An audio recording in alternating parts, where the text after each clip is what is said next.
get into all the formal stuff, I got to ask you, top three movies. What are your favorite go-tos of all time? Oof, God, you're going to date me because they're all going to be from the 80s. Well, Die Hard is number one. Okay. Ghostbusters would have to be number Ooh, two. Uh, and then number three, I'm going to go with influential, and I'll say Platoon. Platoon. Nice. Well, you got me at Ghostbusters. Ghostbusters in my top three. Okay. So yeah, it's if you'd ask my mom, she would tell you. I recorded it because in the '80s, like kid, they would show them on this ABC movies of the week or Yeah. CBS movie, a Sunday night movie, and so I recorded on VHS, and I probably wore that baby down because I could come home and I loved watching Ghostbusters, and that's how I had Ghostbusters at home. So there we go. Oh yeah, totally. I mean, I was so excited to introduce my daughters to Ghostbusters, and nothing makes my heart warmer than to hear my daughters quote a line from Ghostbusters, and they know that they get me when they do that too. It's funny. That's fantastic. Well, and I'm looking forward to the new one. I can't wait for that. Yes, Awesome. yes. That's going to be great. So, Al, you and I got to meet each other, get to know a lot about ourselves. Actually, really earlier in the week, and I'm Yeah. fascinated by your background. And I can't wait for our students, our alumnus, and even friends of the college who I know are logging on. We're going to be listening today to your background. But I want to start out to your time at Cerritos College and take us to that time at Cerritos, the courses you took there, and your time there. And when you reflect back. What is it that sticks out the most about your time spent at Cerritos College? So Cerritos College, I think, played a really important part in my development and my maturity and my transition to adulthood, so to speak. Because the first 8 years I went to a Catholic school, and then I went to Richard Gar High in high school. And I never considered myself to be a bright student. I had teachers that would, challenge me and push me, but I just didn't. I didn't commit myself. I didn't focus. I didn't, really commit myself to my studies. And then my freshman year in high school, I had a teacher who kind of pushed me, and then I got I had her again my sophomore year, and then by the time my sophomore year came around, I started to realize that I was smarter than I thought I was. But by then, it was too late for me to start applying for colleges or stuff like that. So I said, well, let me go to Cerritos College. Because I didn't have the money to go to a four-year university, and I knew that I could get rid of all my general ed there. But what I realized was so different for me was in high school, you're kind of, you have to go to school, you have to be there, you're required by law, whatever the case is. But when I went to Cerritos College, it was like, nope, I pay my money. If I don't want to show up, I don't have to show up, but then I'm not getting my money's worth.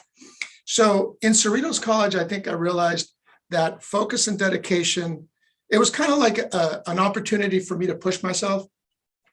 And I realized that I learned how to learn. And I know that's a weird idea, but, and I mentioned it to my daughters as well. And that is that if you know a subject, or if you're good at a subject, that's fine. And that's great. But there comes a point where it doesn't come naturally, and you have to learn how to learn it. And with that understanding and pushing myself, after that and all the learning that I did, I realized that I could go on to a university. And at that point, I moved on. And I know this is I was telling Matt the story. When I was at Cerritos College deciding which college I was going to transfer to, living in Cerritos, I had Cal State Long Beach or Cal State Fullerton. And looking at traffic patterns, I realized that I would be going against traffic if I went to Cal State Fullerton, but with traffic if I went to Long Beach. So I ended up with Cal State Fullerton just because I didn't want to deal with traffic. So, sorry, plug it in, running low on battery. And so, it's funny. I had this. I chose between Cal State Long Beach and Cal State Fullerton. It's amazing. I'm not making this up. And the only reason why I chose Fullerton was at the time they would take my, when I transferred from Cerritos, they would take my, I was in my last semester, and Long Beach State did not want to take me in without having completed my last math. Whereas Fullerton said, sure, we'll take you in now, and then just send a transcript. So I ended up at Fullerton, but both great schools, but a Titan as well. So I totally get that. Cool. And professors, you would say, or faculty at Cerritos that were influential, and folks that were influential when you were here at when you were at Cerritos?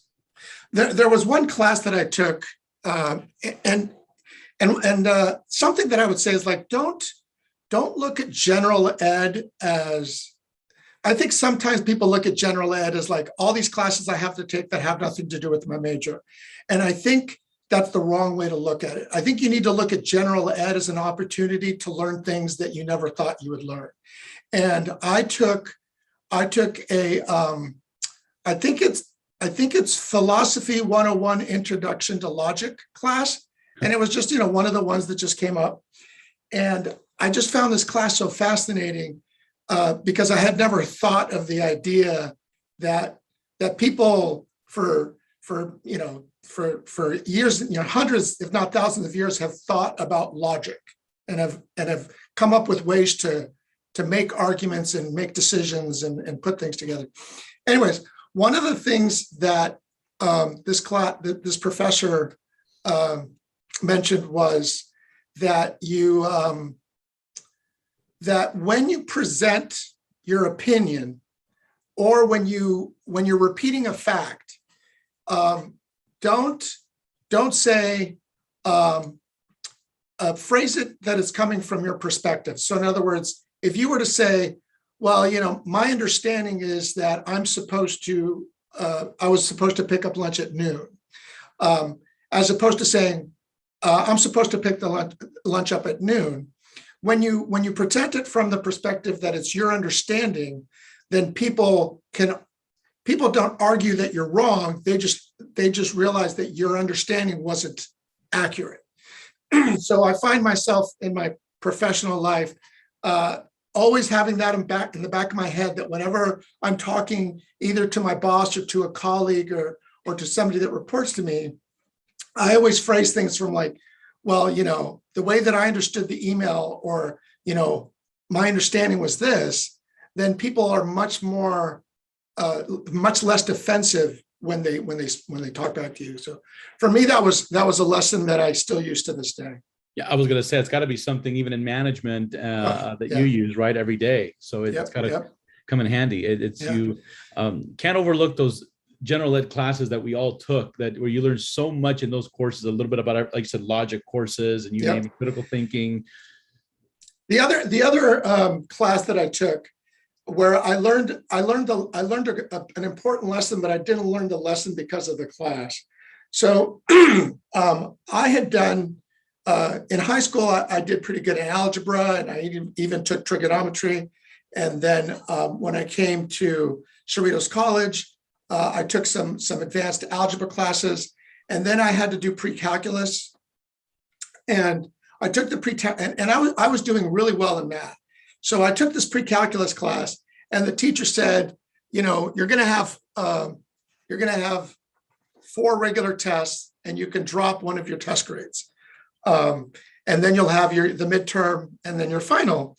So I did really good in my midterm. I got 90 and above in the first 3 tests. So for the last test, I thought to myself, well, I don't have to take the test because I'm going to drop it anyways. I don't even have to go to class because I don't even have to learn what's going to be on the test because I'm going to drop it anyways. So I took the test, and I got like 0 because I didn't know anything on it. And I was like, okay, I'm fine because I still got my 92% going in. And I went to go take the final, and like a third of the final was from the last chapter that I didn't go to class to. And I ended up getting like a D on my final, and my 92 dropped to like an 87. And I was just like, and it was like my second B. My other B had to do with a weightlifting class, but I won't get into that one. And I realized that here I had thought that I had learned my lesson about dedicating myself, and I realized you can't just turn it on and off. You have to keep going. You have to keep trying. That's a good point. So now, Al, at what point did you decide, I want to get into film, the movie industry? So kind of where did you transfer to Fullerton, you choose a major, what kind of at what point are you starting to click, okay, I think I know where I want, where I may want my career to go through? So, I think what's funny is, like many young kids, you go through and you go, oh, I want to, like, I remember I saw a movie and I told my mom, I want to be in the military. I want to be a soldier. And then I saw a movie and the soldier gets killed. And I was like, okay, I don't want to be a soldier anymore. And then I was like, okay, I want to be a scuba diver. And then I saw a movie where a scuba diver gets eaten by a shark. And then I was like, nope, don't want to be a scuba diver anymore. So in other words, throughout my life, I started thinking, this is what I want to be. And then I would see a movie and it would change my mind. And then I realized, wait a minute, if movies keep changing my mind, maybe I should look into movies. So that started to pique my curiosity about movies. And I didn't really understand, the idea of like acting and all that kind of stuff. So I was getting into movies. And then I think, I had either a magazine or a book where they talked about visual effects. And that reminds me of another story. Sorry, they're about visual effects. And I realized that like when people get hurt in movies, they don't really get hurt. They're just pretending to be hurt. And there was this movie called The Stuntman, which I was watching like back in the day. It was on TV. It was like before cable existed in Southern California. Anyways, so the opening scene of this movie is this gruesome battle where people are being shot, and it's I think it was World War I, and all these people are being hurt. And I was watching this, and it was just making me really, really disturbed and sad. And I was ready to turn it off. And then, like, the director yelled, cut. And then all these people started to stand up that weren't really hurt. And I think for me, it realized, wait a minute, these people are just playing pretend. Nobody's really getting hurt in movies. And I think that started me on the path. So when I went to Cerritos College, one of the first classes that I took was Introduction to Film. It was like on a Saturday morning, and I learned a lot about that. Sorry, if I can go back, there was another class that I took at Cerritos College that was called Stage Makeup. And one of the things the teacher would have different challenges for you, like every week or so. So one of the challenges was, I think she called it Tootsie Victor Victoria, and that is that all the men had to dress like women and all the women had to dress like men. And I did that. Then there was one where you had to create a prosthetic that was like 6 inches away from your body. So I made myself up to look like a TIE fighter. So there was there was my face was all gray with a bald cap, and then I had the things on the side. So, and then one of the other ones was you were supposed to make yourself look like a celebrity. So I did Charlie Chaplin, and my teacher was very disappointed with me because she said, that's too easy. So then the last one was you had to make yourself look like a painting. So I chose a Picasso, and she was like, Al, if you just didn't try joking around so much, you would be so much better at this. So that was actually a really, really fun class. I wish you don't have a photo of the TIE Fighter one, do you? No, this was way back before phones. For your non-Star Wars fans, you'll look up TIE Fighter and you'll know exactly what we're talking about. That's awesome, Al. And so you get to Fullerton. Now, you were not a film major, right? And we talked about that. Tell us a little bit about your choosing your major at Fullerton. Yeah, so I did apply at UCLA, and they accepted me to UCLA, but they didn't accept me into the film school. So then I started looking for other. I decided not to seek a specific film major.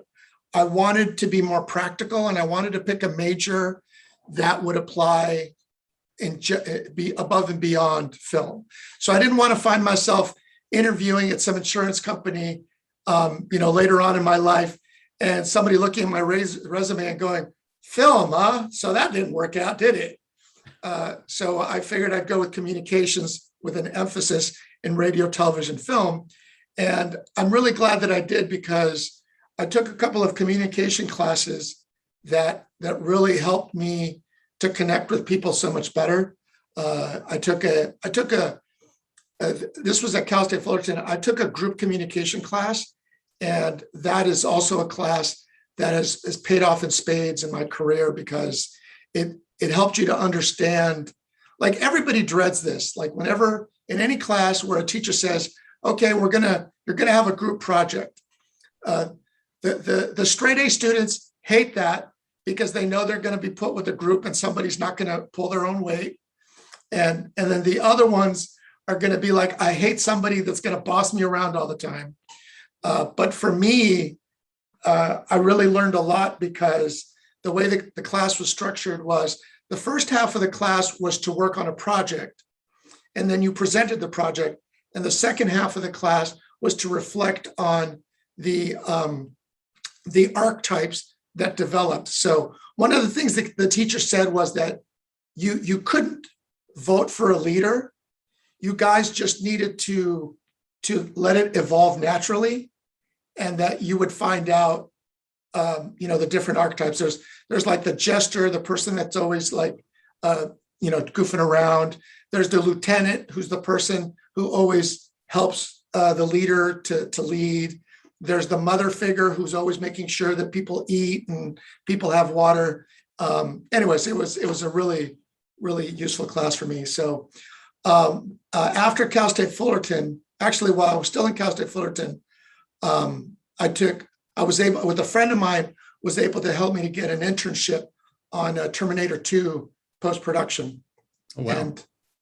And then things kind of worked out for me there. So I want to jump back a little bit here, because I question that came in here, and is, what was it like to be in a play with John Corbett before he was famous at Cerritos College? Yeah, that was actually really funny, because at the time I had taken a couple of drama classes, and this was kind of to help me to understand aspects of movie making. And as if I wanted to be a director, I needed to understand how actors did their craft. So I took a couple of acting classes, and the teacher said, this summer we're going to have a couple of plays going on. I think this was 87. And during that time, it's funny, because I didn't even know that John Corbett had actually officially gone to Cerritos College, because we knew that he was in a commercial for like Silver Bullet, and you saw him for like 2 seconds, and you're like, dude, that's him. Actually, that was probably one of the best summers that I had. I had a scene where I was supposed to play one-on-one basketball with him that got cut. But then there was a scene where I was supposed to throw a banana peel at him, and every performance I would throw it, and he would always improvise his reaction based on whether I hit him or not, which I thought that was kind of really interesting. So yeah, he was a really nice guy. I think I was a little intimidated, because I was like, background. That's pretty good. And so, kind of switching gears a little bit to where you're now, Executive Director of Worldwide Technical Operations at Paramount Pictures. What does that mean for those out there? What do you do? I know, Worldwide Technical Operations. So basically, like when you asked me this earlier in the week, I think that people think of movies as being very glamorous, and the red carpet and celebrities and actors and all that kind of stuff. But when you look at movies from a business standpoint, it's a product that you sell. So a lot of people think, well, it goes into a movies it makes $200 million, $300 million, it's a success. But sometimes, like you've often heard, that's just breaking even because of all the money that you spent to produce the movie and to market the movie and all that kind of stuff. So what it is that you have something that for a small amount of time people want. So sometimes you'll see where, like, if a movie doesn't do so well in the box office, they move the home video date up because they want to keep the demand going for the movie. So what my group does, and I've played a part with this, is if you watch a movie on Netflix or Amazon, or if there's something on VOD, if you watch it on an airplane, any of these other places where you could experience a movie, somebody in my team at Tech Ops was able to make that happen. And the other aspect of it is international. People think very domestic, but like a movie in the United States can sell all over the country in all different markets. So you have to worry about subtitling it and dubbing it. And sometimes you have to localize the text. So you need to look at a movie as something that sits on a virtual shelf that somebody wants to buy. And sometimes they just rent it from you. Sometimes they pay you millions of dollars, so they're the only ones that can show it. So there's a lot of places that movies and intellectual property can get sold. What does that look like in terms of a day-to-day? What kind of conversations, what kind of meetings are you involved with? Just so folks are trying to kind of get a good feel of, like, okay, what does this look like? The good, the bad, the ugly of your job. Okay, so right now, the advent of HDR, high dynamic range, is well. Do you want me to explain what high dynamic Please, range? yeah. Okay, so Dolby and some other companies developed what's called high dynamic range. So let's say you go into everybody remembers way back when TVs were 4:3, they were standard def. Then HD came around, then 16:9 came around, then UHD came around. So they started increasing the resolution. You had NTSC, then went to HD, which some people would call 2K. Then you would go into UHD and you have 4K. So manufacturers and studios were promoting a high definition as what would improve the look of a picture. But then when they got to UHD, they realized that increasing the resolution was only going to make things better if you had a bigger screen. Mm-hmm. So if you had like 102 diameter image, then going beyond 4K made it look better. But if most people had a 65, 55-inch television in their house, it wouldn't look different. So what Dolby developed and looked into was increasing the dynamic range. So basically, so you have like the blackest black and the whitest white. So let's just say that NTSC was like this much. Then HD went this much. Then high dynamic range went this much. Because when you think about it, when you turn your television off, it's not totally black. And so they need to figure out how to make blacks look like black so that they can present the range. The other aspect of it is color. So you have red,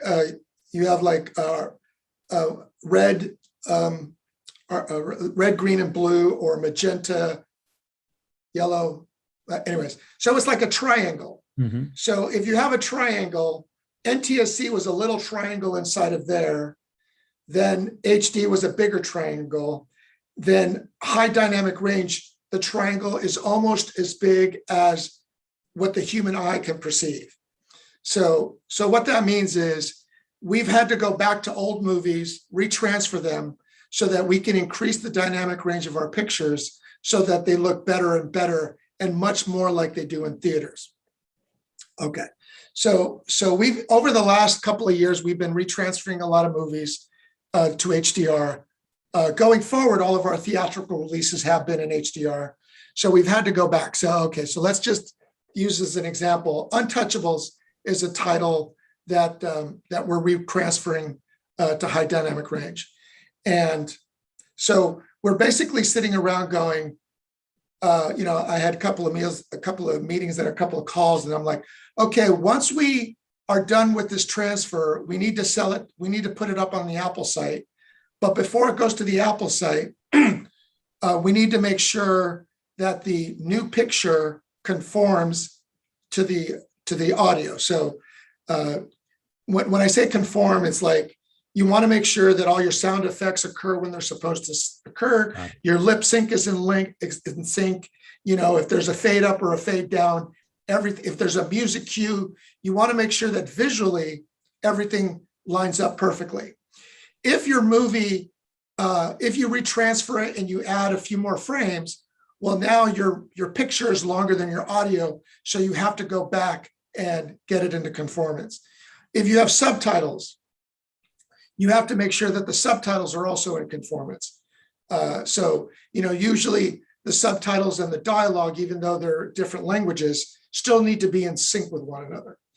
So basically my meeting was, okay, this movie is going to be retransferred. We know that the picture is going to be longer than the audio. What's our game plan for making sure that we can get this all completed and all the orders placed so that we can have all the materials available to go up on the Apple Store? So, basically that was a part of my day. So sometimes we might be talking about trailers. Sometimes we're talking about subtitles. Sometimes we're talking about forced narratives. So a forced narrative is something that only if you're a foreign language speaker, you would understand. But let's say you're watching a movie and the movie, at one point in the movie, it says, 2 weeks later. Well, obviously we can read English, so we know 2 weeks later means 2 weeks later. But if you're not an English speaker, you need to understand that there's that time has passed. So 2 weeks later could be translated into Spanish, Brazilian, French, Italian, and it'll just appear as a little translation underneath the English text, so that oh, this is telling me that it's 2 weeks later, because it's critical for you to know that. Or the example that I like to use is if somebody's going through a medicine cabinet and they find a pill bottle and the pill bottle says for high blood pressure, well, as a viewer, you need to know that it's for high blood pressure. So foreign languages need to know that as well. If somebody's reading a newspaper and the back of the newspaper says, someone was murdered in the park last night. Well, if that's relevant to the story, then you need to be able to understand that. So forced narratives are there to complement the dubbing. So even though the actors are speaking in a different language, anything that's read also needs to be translated for the viewer. But it's a lot of intricacies that go into it. I think that folks sometimes don't. I'm saying they don't appreciate, but it's more so like, wow, it's very, very involved. All in the name, like you said, to make sure. And I think you mentioned this in our conversation earlier in the week about the different ways to make money off of these films and how to make them evergreen, right? And oh yeah, the very global stage. It's more than what we put in, and when we go to our local movie theater, it's how the shelf life of some of these films, exactly, and the importance of making sure that it's continuously still driving in revenue for the studio. Yeah, the Godfather movies were retransferring in HDR, and they're going to be beautiful, and they're going to look like they've never been seen before. So yes. Now, did you also work on the new 4K transfers of the Indiana Jones films? Actually, I got to go to Skywalker, and I got to listen to the Atmos mix because I was on the second one.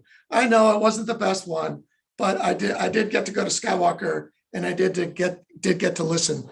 I worked side by side with the person who supervised the color transfer, but they got it to a certain point, and then Steven Spielberg needed to sign off on it. So she was done with her job like a year ago, and then it was just waiting for Spielberg to become available. But yes. What was Skywalker Ranch like? The interesting thing about Skywalker is they don't allow you to take pictures. Okay. Because they want you to experience it for what it is. And it's beautiful. It's close to nature. Everybody there is really happy to be there. People are really friendly. They have like a bungalows, so people who are working on the production can stay at the ranch. But after the workday is done, there's no services. So if you want to go eat dinner, you need to go drive down to the freeway to eat or find somewhere nearby. Skywalker was beautiful. The one memory that I have about going to Skywalker that I really wish I could have taken a picture was, so George Lucas has his office at the ranch, and we took a little tour, and they showed us all the memorabilia that he had in all the cases. Luke Skywalker's lightsaber, Indiana Jones whip, the idol from Raiders of the Lost Ark, all this cool stuff. Anyways, so we went to the library, and he has this beautiful library where he's got a librarian and a library where they have a lot of books for reference. Like any book that was used for costume reference or anything they would have there. Anyways, I found the Joseph Campbell's mythology book, and I saw it on the shelf, and I touched it, and I was like, that's where Star Wars began. The hero's journey, the myth, the legend, the archetypes. And I was like, that's probably the book that helped him, get the ideas going. Yeah, no, that's amazing. And so, and by the way, I want to take a quick moment just to let everyone know, if you want to put any questions in the Q&A or in the chat section, by all means, please do so. And we're happy to read those out loud for you. So go ahead and chime in here with anything you may have for Al. Al, switching gears a little for students that are listening, what advice would you give students who would like to follow your footsteps in the motion picture industry? Okay, so one of the realizations that I came to is in order to be a director or an actor or whatever some of the more glamorous aspects of the industry, I think there needs to be a commitment at the core. So once you find that commitment deep inside, you need to do anything that you can to get yourself around people that are going to teach you and that are going to mentor you and that are going to inspire you to keep going. So what I would say more than anything, what I would say more than anything is internships. Absolutely go to an internship that the school can provide, but if there's a place that you want to go, call them directly and say, hey, do you guys have an internship program? Because I got an internship on Terminator 2, and I worked hard. I did everything that they asked me to do. I smiled. I was pleasant. I was friendly. And then when I applied to a job at Lightstorm as a runner, they reached out to the people that I worked with during my internship. And because of the recommendation that I got, I'm pretty sure that had a huge impact in my getting hiring. So I would say, just make it part of your life. If you're going to go to an interview for an internship or of any kind, you've got the internet. Just look it up on the internet. Just do a Google search to learn as much as you can, because nothing impresses people more to see somebody who's done their homework before they've been asked to do homework. There you go. You'd think I learned how to hit the unmute button by now. It's been 18 months of this stuff, right? Just today, I saw it happen on a Zoom call. Right. Al, I think the neat thing too, wouldn't you say, is, you think of film, Ian, like you said, quote unquote, the glamorous roles, and but we know there's a million Oh different yeah, ways to impact and be from in accounting to opera. I mean, you can do all kinds of things, I'm sure, working on a film. And so I think the neat thing about this is by doing an internship, and you'll also get to find out what you don't like, right? What you want to do yep, and yep. what you might have thought you wanted to do. You walk away going, I don't want to do what that guy's doing. Yeah. No, I mean, you're right. It takes, I mean, the studio, where I work on Paramount, they mentioned the statistic, about 25% of all the people that are on the lot work for Paramount. The other 75% are people that are using the facilities. They're either using the post facilities, they're using a stage, they're using grip and electric, whatever the case may be. So the vast majority of the people that are on the lot don't actually work for Amazing. Paramount. They're just visiting. You know, we're their landlords, so to speak. But no, I mean, on a daily basis, I'm dealing with attorneys, I'm dealing with security people, I'm dealing with people, content security, like now with the advent of the internet and pirating, there's a whole division of people Right. to do that. Some of my favorite people to work with are the finance people. You know, they always want to know, hey, how much money do you think this title is going to cost this year? And every month they're asking me, why didn't we spend this much? Why did we spend too much? And I'm like, I don't know. Let me find out. So, anyways, there's, there's Aaron, who works at the water tower, which is one of the places where you can grab a bite to eat. That dude knows everybody's name on the lot, and everybody remembers Aaron. So, yeah, I would say there's a lot of places and a lot of opportunities. I got a couple of questions coming in here. Someone asked, what was it like in working in production on the production set for Titanic? I got to go to the set on Titanic a couple of times when they were in Rosarito Beach. Actually, there's a funny story. So before the stages in Rosarito Beach were built, Jim was asked to look at the land and see if this land would suit the purposes that they needed for Titanic, because this whole facility was built just for Titanic.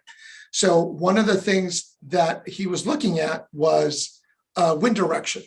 So you couldn't really have people standing on the bow of the Titanic if their hair was blowing in the opposite direction.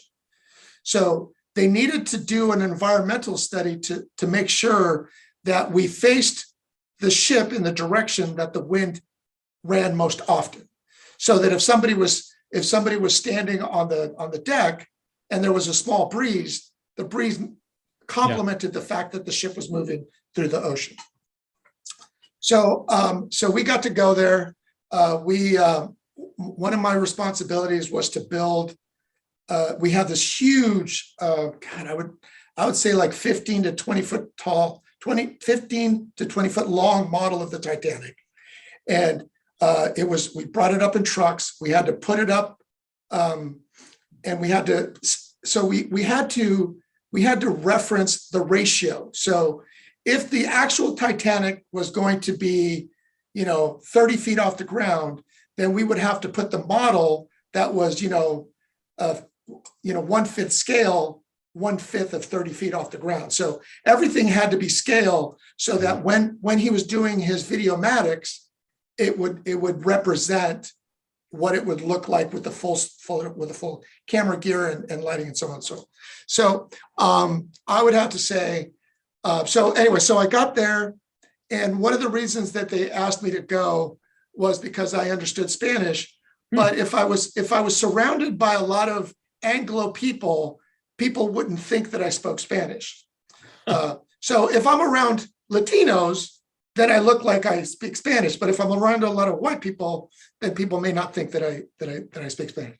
So anyway, so I was just supposed to eavesdrop to make sure that people weren't saying stuff that they weren't supposed to be saying, because there was other people that spoke Spanish, but I was supposed to be like the silent observer. Anyway, sorry. So one of the experiences was, so Jim shows up.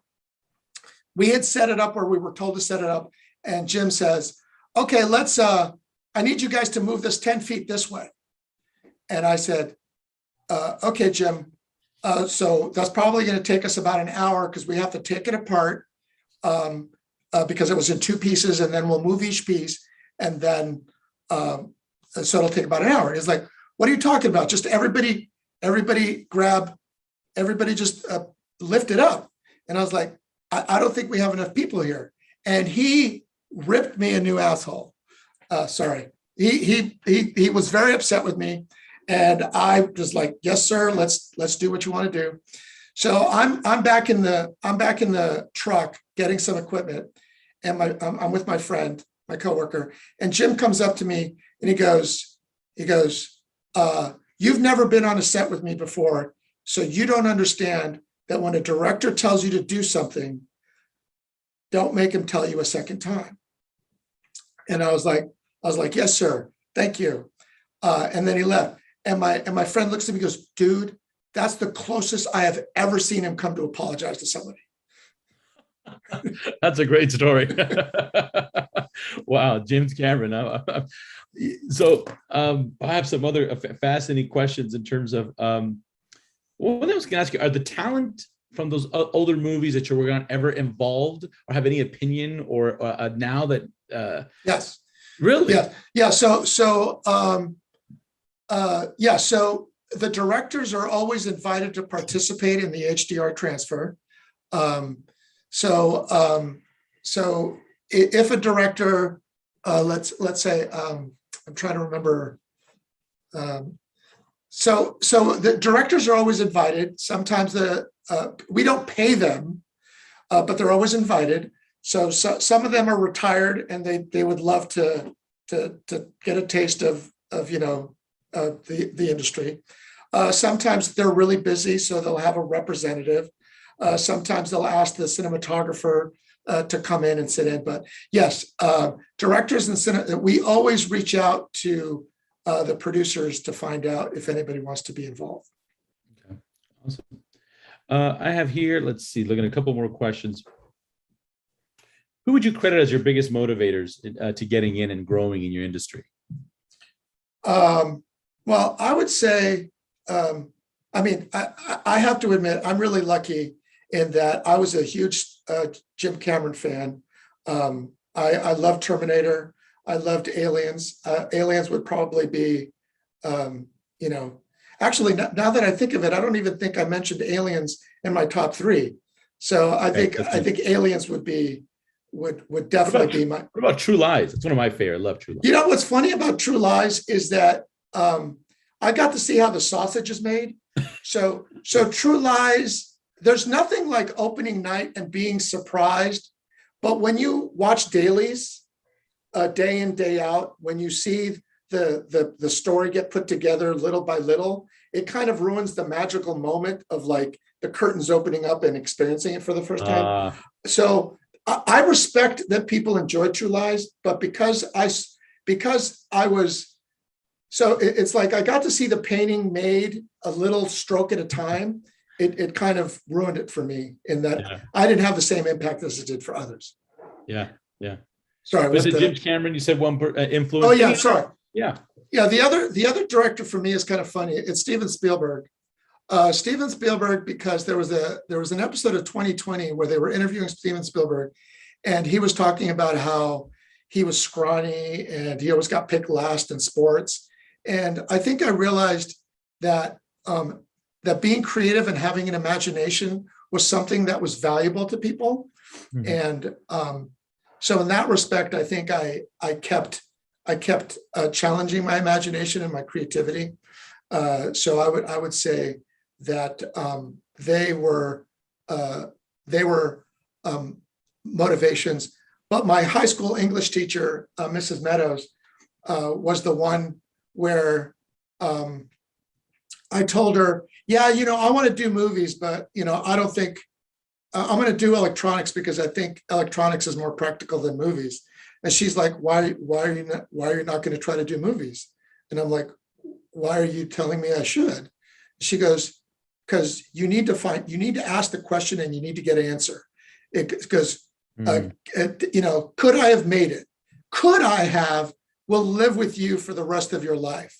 Could I have, and I didn't, you can move on from. So she inspired me to try. And I think when I realized how important my wife and family were to me, I realized that fire had been redirected to be a father and a husband away from being a director. That's great advice, and it's great that you had a teacher that offered that advice, because it's so true. It is so true to try it out. Yeah. And then you're in there, and then you got to make the choice for yourself, right? Which way you wanted to go, and that's the beautiful thing about that, when you're fortunate enough to be able to do that. Yeah. I have a few random questions here that have come in. So, you talked about the James Cameron story. That's pretty good. But I was going to ask, with actual on-camera talent, actors or actresses, what is probably one of the more memorable or interesting interactions, if you can share, that you've had in your career? That's like, boy, this one I'm going to take with me. So one of them was kind of interesting because so one of the times that we were in Rosarito Beach, it was like a Friday, so everybody was going to go back to LA for the weekend, and then they'd come back. I apologize, I don't remember. I think his name was Danny Nucci, the Leonardo DiCaprio's best friend. Okay. He was a method actor, so he would always use his accent. He would always speak in that accent, regardless of whether the cameras were rolling or not. And for me, that was really odd. Like, you know, why are you still talking like that? But he would talk about like modern day things. He would just continue to use that accent. Right. I mean, I understand why, because it's not something that's easy to. Not everybody can just turn it on and off. Right. So for me, that was interesting. I think one of the things that impressed me about Leonardo DiCaprio was that he understood how movies were made. So if he was, and I think this is the case for a lot of actors, he was just one of the ones that made me come to the realization that actors, since their bodies are their craft, they need to know if the shot is a close-up, a medium shot, or a wide shot, because whether they're acting with just their face or they're acting with their arms and legs, they need to know that so that the performance carries through wherever it is that they're being shot. So he was one of those people who was very self-aware of where the camera was and how much of him needed to be in the shot. At a very early age, it sounds like it too. Oh yeah. That's talented. Absolutely. Yeah. Let's see. I did get to meet Arnold, and he was shorter than I thought he was going to be. He's still tall, but he was still like I thought he would be like way taller than me, and he was only like an inch taller than me. Actually, that reminds me of a funny story in True Lies. So there's a couple of, one of the things that I got to do was what's called an insert, and this is probably gonna. I hope, well, we got 10 minutes. So anyways, so an insert is when you're shooting, when you have two scenes and you end up having to cut them, you need to put something in between the two scenes so that they continue to flow. So a lot of the times we would have to do inserts, either because we needed to highlight something or because there was an edit. So if you see True Lies and you're watching the beginning of True Lies, there's a point when he gets out of the pool and he's in a scuba gear, and he takes off his scuba gear and he reaches in and puts the earpiece in his ear. Mm-hmm. When he reaches for the earpiece, that is not his hand, and that wasn't shot there. I shot that in our offices with a camera. Now, you could probably ask yourself, how did you know that shot is yours? Well, that's true, because my buddy, my coworker, did about 20 takes, and then he told me, I need you to do another 20, and then I need you to get this film processed. So I thought to myself, well, if he already did 20 and I do my 20 just like his, then I'm not going to know whether my shot was used or not. So I did like 18 the way he told me to, and then I took a piece of plastic and I put it over the shot so it looked like he was reaching into a bag. Okay. So because he had it with the plastic was just wrinkled and he would reach over. But I thought, well, he should really be reaching into a bag. So I taped a piece of plastic so it looked more like a bag. And when you look at the movie, there's a little piece of plastic that you can see that's above. So I'm like, that was my shot. That's awesome. Very, very cool. A little behind the scenes of that movie magic in your office, right? Yep. Like it's a good thing I wasn't there, like you said, Al, because when you realize how the sausage is made, it's like, oh, that was in Al's office. No, but that's what I mean. I'm like, yeah, I know how that is. Yeah, I gotcha. So a couple more questions. Someone asked here, is there anything you would have done differently, maybe in preparation to getting into this field?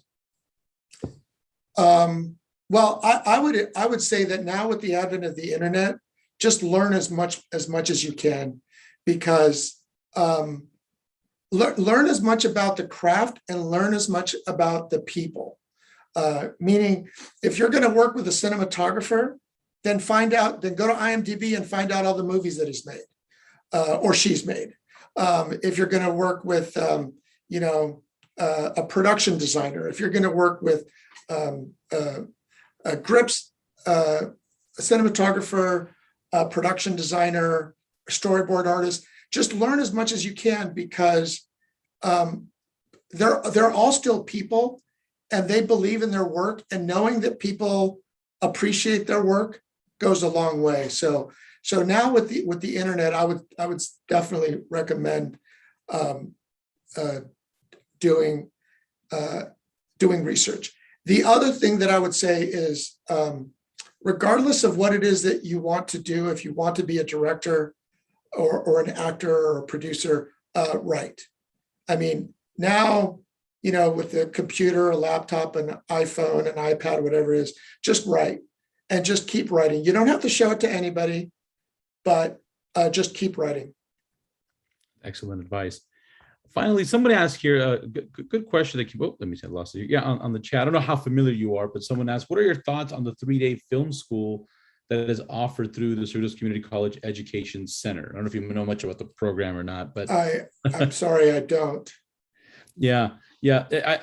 Any advice you would tell someone maybe that's looking into kind of a 3-day program like that at Cerritos or not? I mean, I'm sure there's value into that, right? Oh yeah, I would totally.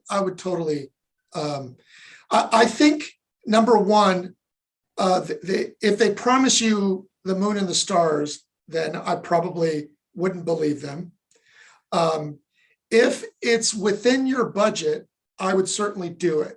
But here's what I'm going to say. There are so many YouTube videos that could teach you about film. I'm not saying replace it. I'm saying complement it. So one of the things that I like to tell my employees is, like, there's no such thing as a stupid question. The only bad question is the one that doesn't get asked.